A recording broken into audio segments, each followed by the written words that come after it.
കോഴിക്കോട് കുന്നമംഗലത്ത് സമീപം വീടിന് തീ പിടിച്ചു. കാരന്തൂർ ആയിഷ തസ്ലീനയുടെ വീടിനാണ് തീ പിടിച്ചത്. സംഭവ സമയത്ത് വീട്ടിൽ ആളില്ലാതിരുന്നതിനാൽ വൻ അപകടം ഒഴിവായി. തീപിടുത്തത്തിൽ ദുരൂഹത ഉള്ളതായി കുടുംബം പറയുന്നു. കുന്നമംഗലം പോലീസിൽ പരാതി നൽകി.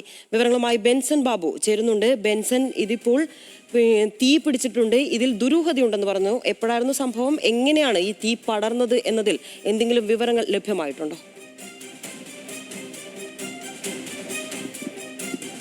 ലീഷ, ഇന്ന് പുലർച്ചെയാണ് ഇത്തരത്തിൽ തീപിടുത്തമുണ്ടായത്. കോഴിക്കോട് കുന്നമംഗലത്തിന് സമീപം കാരന്തൂർ എന്ന് പറയുന്ന പ്രദേശത്തെ കരിമ്പനക്കൽ ആയിഷ തസ്ലീന എന്നിവരുടെ വീട്ടിലാണ് തീ പിടിച്ചത്. പുലർച്ചെ ഈ സമയത്ത് തീപിടുത്തം ഉണ്ടാകുന്ന സമയത്ത് ഇവർ വീട്ടിലുണ്ടായിരുന്നില്ല. മറ്റൊരു വിവാഹ ആവശ്യത്തിനായി ബന്ധുവീട്ടിലായിരുന്നു ഉണ്ടായിരുന്നത്. പിന്നീട് ഈ വീട്ടിൽ നിന്നും തീയും പുകയും ഉയരുന്നത് കണ്ട് പ്രദേശവാസികളായിട്ടുള്ള ആളുകൾ, അയൽക്കാരായിട്ടുള്ള ആളുകളാണ് പോലീസിലും അതോടൊപ്പം തന്നെ ഫയർഫോഴ്സിലും വിവരം അറിയിക്കുന്നത്. തുടർന്ന് അവർ തീ അണയ്ക്കുകയായിരുന്നു. ഈ തീ അണയ്ക്കുമ്പോഴേക്കും വീടിനകത്തുണ്ടായിരുന്ന ഫർണിച്ചറുകൾ അതോടൊപ്പം തന്നെ ഇലക്ട്രോണിക് ഉപകരണങ്ങളെല്ലാം തന്നെ പൂർണ്ണമായും കത്തി നശിച്ച സാഹചര്യമാണുള്ളത്.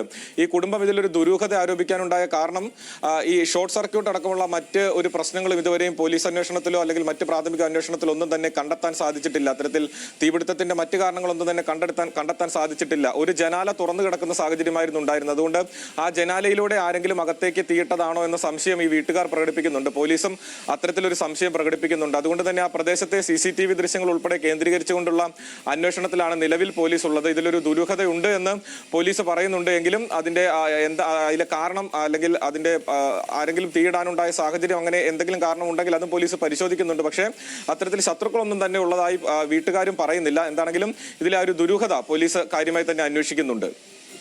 ശരി, എന്തായാലും വീട്ടുകാരുടെ ആരോപണത്തിൽ പോലീസ് അന്വേഷണം പുരോഗമിക്കുകയാണ്. നന്ദി ബെൻസൺ ബാബു വിവരങ്ങൾക്ക്.